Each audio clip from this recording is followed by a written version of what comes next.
नमस्कार। आज हम बात करने वाले हैं भारत के स्वतंत्रता संग्राम के बारे में। जी। एक ऐसा सफर जो करीब 200 साल लंबा चला, काफी उतार चढ़ाव भरा और कई अलग अलग रंग देखने को मिलते हैं इसमें, खासकर 1773 से 1947 के बीच का जो समय है। बिल्कुल, और हमारे पास एक डिटेल्ड रिपोर्ट और टाइमलाइन भी है जो इस पूरे संघर्ष के कई अहम पहलू सामने रखती है। हाँ, तो हमारी कोशिश यही रहेगी कि इस रिपोर्ट के जरिए हम उन खास घटनाओं को समझें, उन बदलते हुए विचारों को। हाँ, बड़ी शख्सियतें जो थीं। बिल्कुल, और वो अहम मोड़ जिन्होंने भारत की आज़ादी की लड़ाई को एक शक्ल दी। ये सिर्फ तारीखें नहीं है, असल में ये एक पूरी सोच कैसे बनी उसकी कहानी है। सही कहा। तो आज का मकसद है, चलिए इस रिपोर्ट की गहराइयों में उतरते हैं और समझते हैं कि आखिर ये सब हुआ कैसे। ठीक है। कैसे मतलब ईस्ट इंडिया कंपनी के खिलाफ जो कुछ शुरुआती बिखरे हुए से विरोध थे, वो धीरे धीरे एक बड़े राष्ट्रीय आंदोलन में बदल गए। तो शुरुआत ईस्ट इंडिया कंपनी से ही करें। हाँ बिल्कुल, ये सोचने वाली बात है कि एक ट्रेडिंग कंपनी, एक व्यापार करने आई कंपनी, जी, वो इतनी बड़ी मिलिट्री और पॉलिटिकल ताकत कैसे बन गई, खासकर 1757 का प्लासी युद्ध। और फिर 1765 में दीवानी अधिकार। हाँ, वो दीवानी अधिकार। सही पॉइंट है।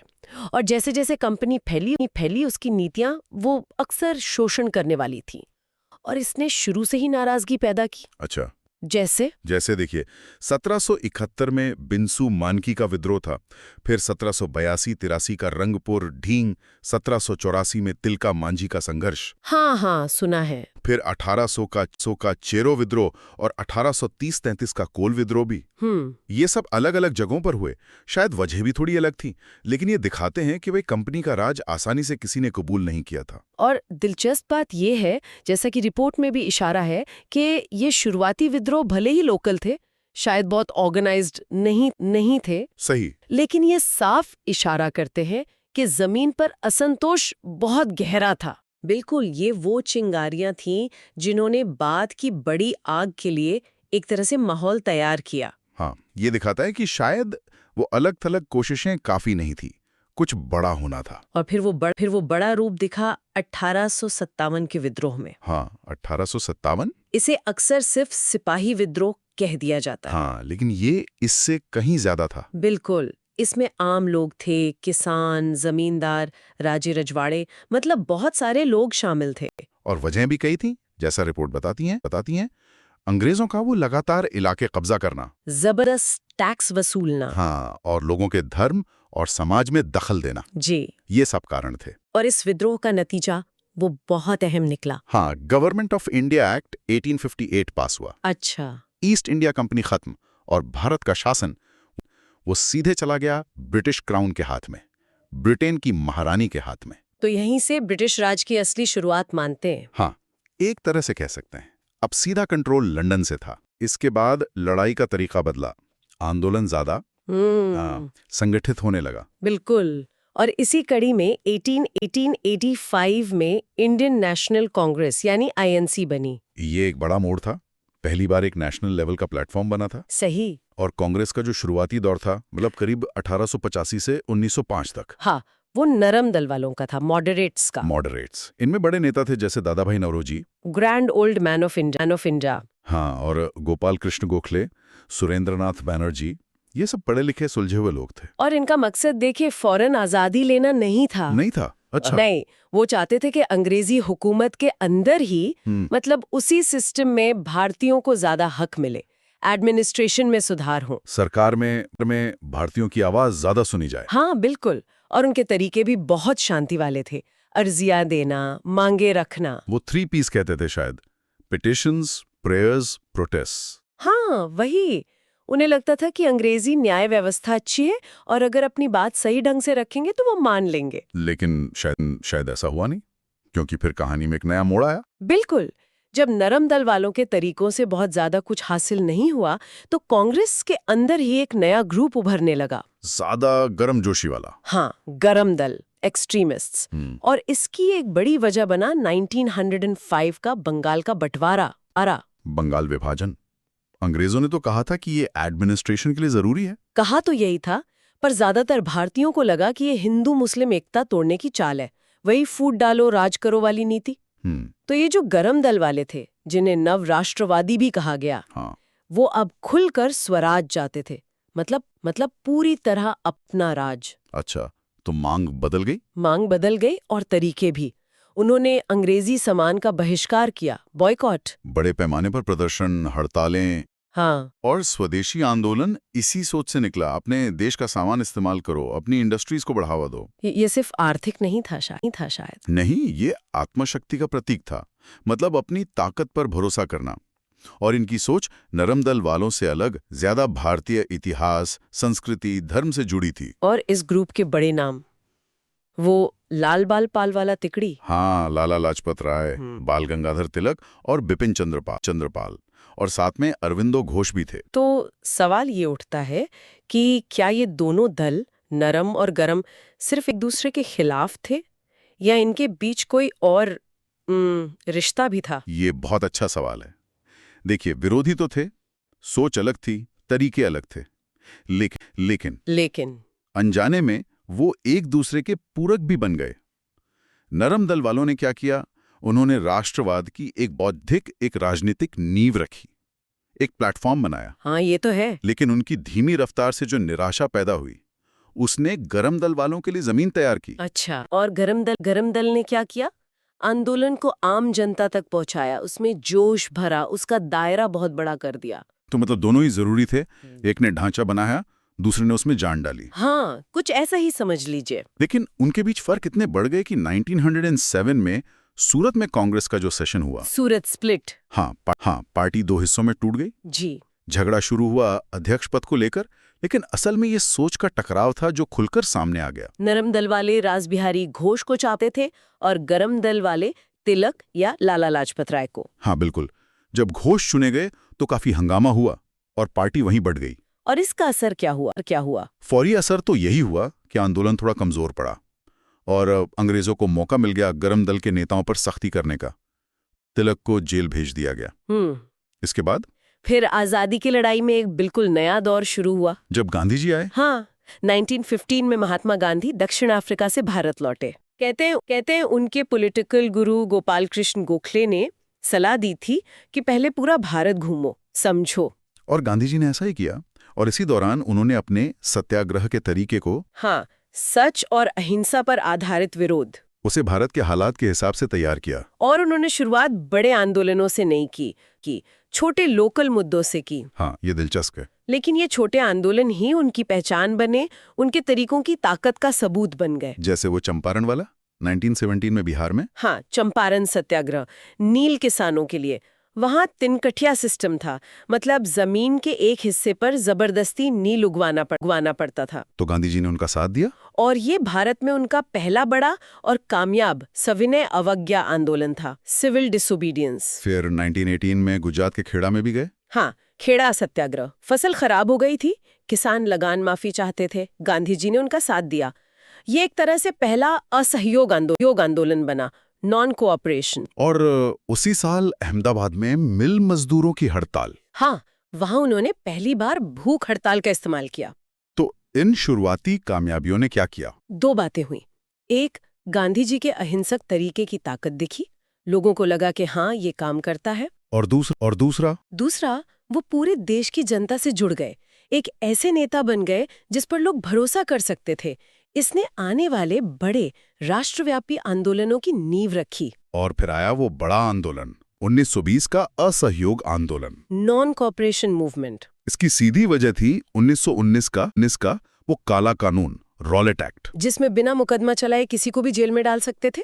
हाँ, और उसी साल अमृतसर में हुआ वो भयानक जलियांवाला बाग हत्याकांड। जी, तो इन सब के विरोध में यह आंदोलन शुरू हुआ। और इसका मकसद सिर्फ स्वराज पाना नहीं था। रिपोर्ट में खिलाफत और अस्पृश्यता का भी जिक्र है। हाँ, गांधी जी ने इसे बहुत चतुराई से खिलाफत के मुद्दे से जोड़ा, जो भारतीय मुसलमानों के लिए बहुत अहम था। इससे हिंदू मुस्लिम एकता बढ़ी। अच्छा। और साथ ही उन्होंने छुआछूत मिटाने जैसे सामाजिक सुधारों को भी आंदोलन का हिस्सा बनाया। और तरीके वही बहिष्कार। हाँ, अंग्रेजी सामान, स्कूल, कॉलेज, अदालतों का बहिष्कार, सरकारी नौकरी और उपाधियां छोड़ना और स्वदेशी अपनाना, खासकर खादी। हाँ, ये आंदोलन कितना कामयाब रहा? बहुत ज्यादा। इसने सचमुच आजादी की लड़ाई को आम आदमी तक, गली मोहल्लों तक पहुंचा दिया। करोड़ों लोग पहली बार सीधे तौर पर शामिल हुए। लेकिन फिर 1922 में कुछ हुआ। हाँ, यहीं पर एक बड़ा सवाल खड़ा होता है। फरवरी 1922 में उत्तर प्रदेश में एक जगह है चौरी चौरा। हाँ, चौरी चौरा कांड। वहां भीड़ ने गुस्से में आकर एक पुलिस थाने में आग लगा दी, जिसमें कई पुलिस वाले मारे गए। और इस हिंसा की खबर मिलते ही गांधी जी ने उन्होंने इतना बड़ा, इतना कामयाब आंदोलन अचानक वापस ले लिया। ये फैसला, इस पर तो बहुत बहस हुई होगी। बहुत लोग हैरान हुए, नाराज भी हुए।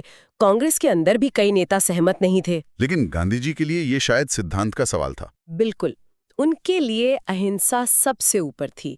साधन उतने ही पवित्र होने चाहिए जितना साध्य। इसके करीब 8-10 साल बाद 1930 में गांधी जी ने एक और बड़ा आंदोलन छेड़ा, सविनय अवज्ञा आंदोलन, सिविल डिसोबीडियंस मूवमेंट। ये असहयोग से अलग कैसे था? ये एक कदम आगे था। इसमें सिर्फ अंग्रेजों का साथ न देने की बात नहीं थी, बल्कि जानबूझकर उनके बनाए गए गलत कानूनों को तोड़ने का आह्वान था। अच्छा, कानून तोड़ना। हाँ। और इसकी शुरुआत हुई नमक कानून तोड़ने से। जी, उस वक्त नमक बनाने पर सरकार का कंट्रोल था, टैक्स भी लगता था। ये आम आदमी से जुड़ा मुद्दा था। और दूसरी वजह, वो डोमिनियन स्टेटस वाली बात। हाँ, अंग्रेज सरकार भारत को डोमिनियन स्टेटस यानी अंदरूनी मामलों में आजादी देने से भी हिचक रही थी। तो ये भी एक बड़ा कारण था। तो फिर गांधी जी ने वो मशहूर दांडी मार्च किया। हाँ, साबरमती आश्रम से दांडी तक अपने कुछ साथियों के साथ करीब 440 मील पैदल चले और वहां पहुंचकर 6 अप्रैल 1930 को नमक कानून तोड़ा, समुद्र के पानी से नमक बनाकर।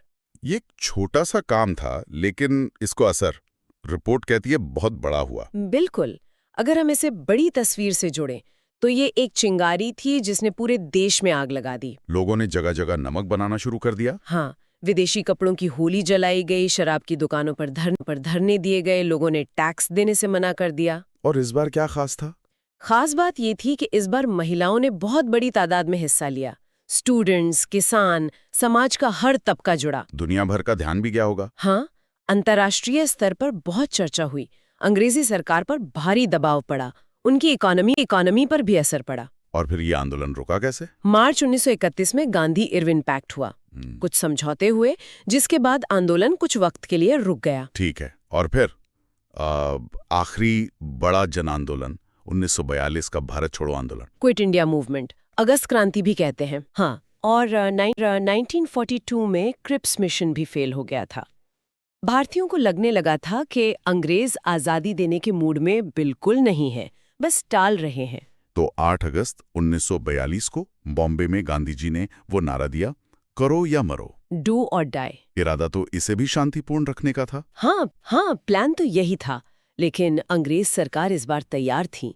9 अगस्त की सुबह ही गांधी जी समेत कांग्रेस के सारे बड़े नेता गिरफ्तार कर लिए गए। तो फिर आंदोलन कैसे चला? इसके बाद जो हुआ वो एक तरह का लीडरलेस विद्रोह था।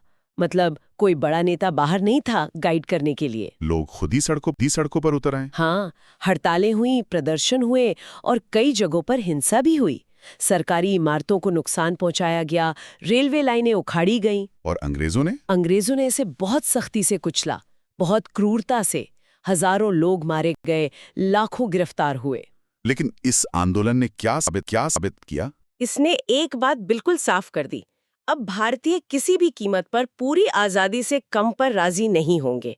अंग्रेजों को भी ये समझ आ गया कि अब भारत पर राज करना नामुमकिन होता जा रहा है। ठीक है, तो ये तो गांधी जी और कांग्रेस का रास्ता था, लेकिन रिपोर्ट एक और धारा का भी जिक्र करती है। हाँ, सुभाष चंद्र बोस का रास्ता। उनका नजरिया काफी अलग था, ज्यादा क्रांतिकारी, ज्यादा सैन्यवादी। बिल्कुल, बोस को लगता था कि आजादी मांगने से नहीं, छीननी पड़ेगी और इसके लिए हथियार उठाने पड़ेंगे। और वो दूसरे विश्व युद्ध को एक मौके की तरह देख रहे थे। हाँ, उनका मानना था कि दुश्मन का दुश्मन दोस्त होता है।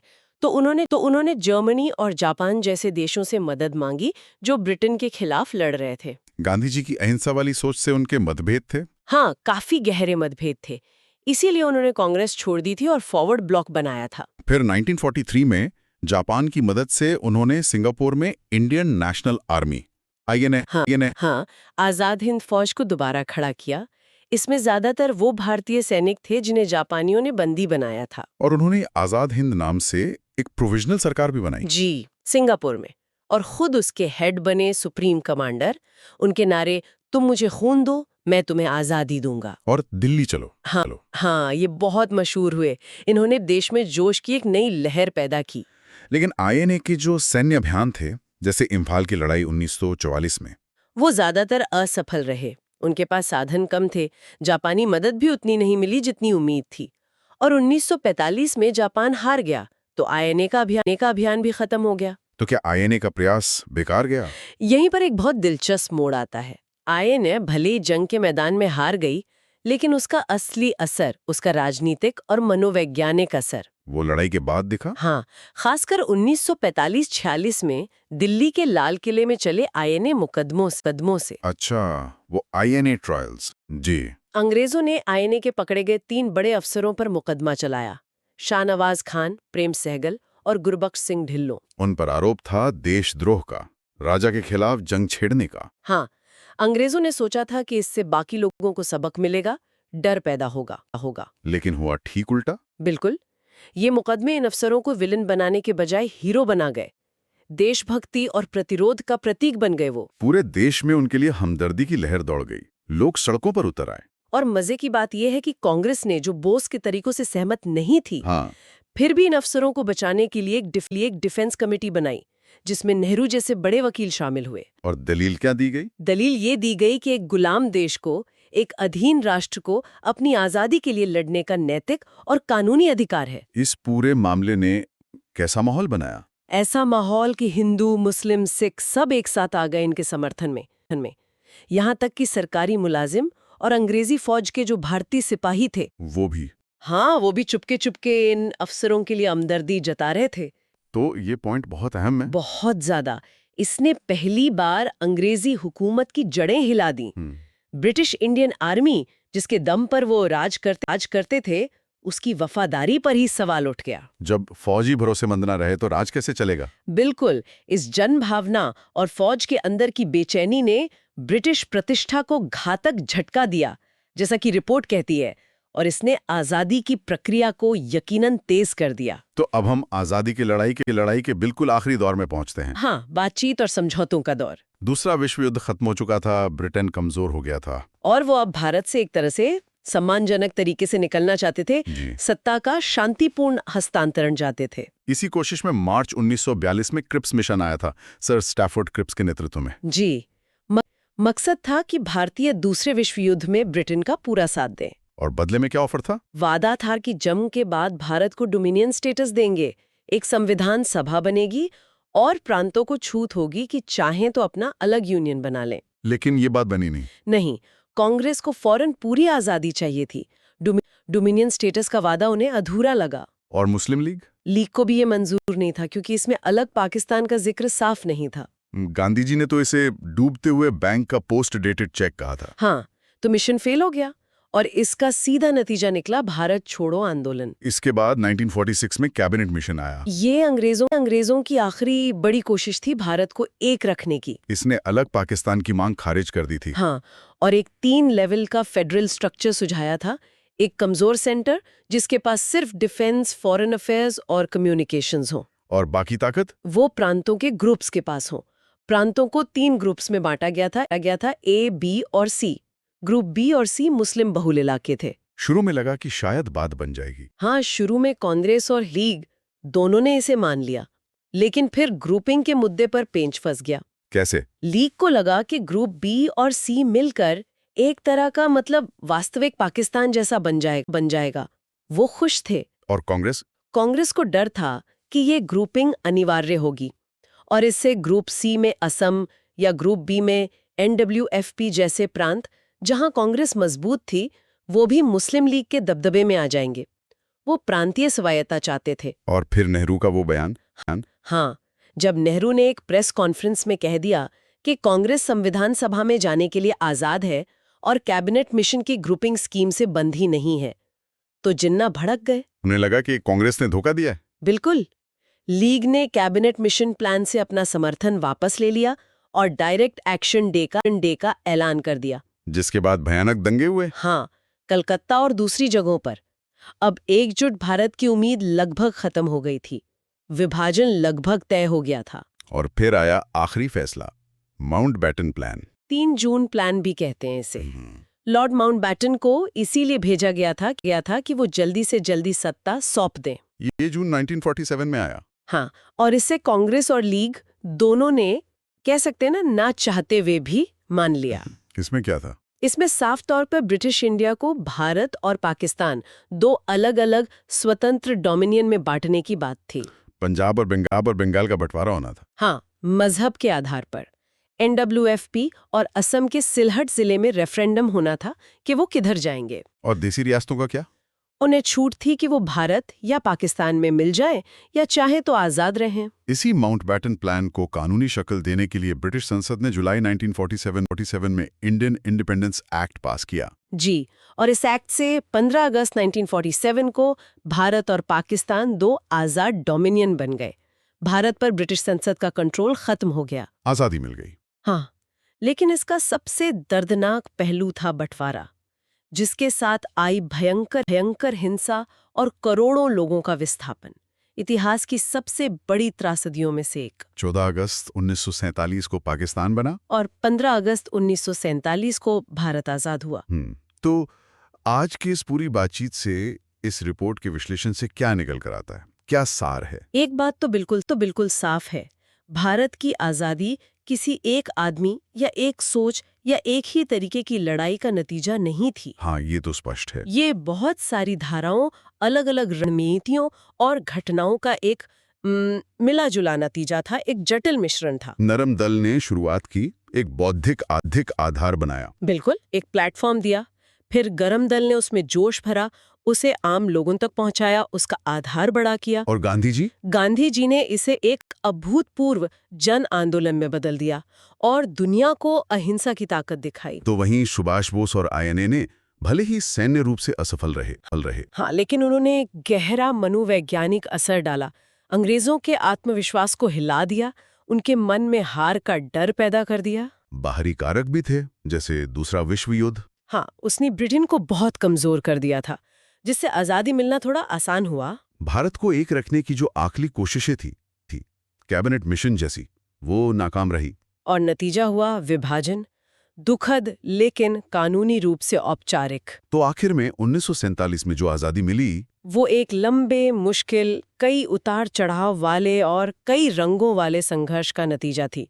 और ये उन करोड़ों भारतीयों की सामूहिक इच्छा शक्ति का प्रमाण है, जिन्होंने अलग अलग रास्ते अपनाकर भी एक ही मकसद के लिए लड़ाई लड़ी। अपने देश की मुक्ति के लिए। जी, अपने देश की आजादी के लिए। तो आज हमने कोशिश की कि जो रिपोर्ट और टाइमलाइन हमारे पास थी, उसके आधार पर भारत के स्वतंत्रता संग्राम की इस उलझी हुई, इस मल्टी डायमेंशनल कहानी के कुछ अहम धागों को सुलझाएं। और ये कहानी हमें ये भी सिखाती है कि कैसे अलग अलग रणनीतियां, अलग अलग सोच और एक अटूट इरादा, हाँ, दृढ़ संकल्प, वो मिलकर बड़े से बड़े साम्राज्य को भी चुनौती दे सकते हैं। बिल्कुल। जाते जाते श्रोताओं के लिए एक सवाल छोड़ जाते हैं, सोचने के लिए। जरूर। आजादी की लड़ाई के ये जो अलग अलग रास्ते थे जिनकी हमने बात की, खासकर गांधी जी का अहिंसक सत्याग्रह और बोस का वो सशस्त्र संघर्ष वाला रास्ता। हाँ, इन दोनों के बीच जो एक तनाव था, एक संवाद भी था। उसने आजादी के बाद के भारत के मिजाज को, उसके चरित्र को, उसकी राजनीति को कैसे आकार दिया होगा? ये एक गहरा सवाल है। हाँ, इस पर सोचिएगा जरूर।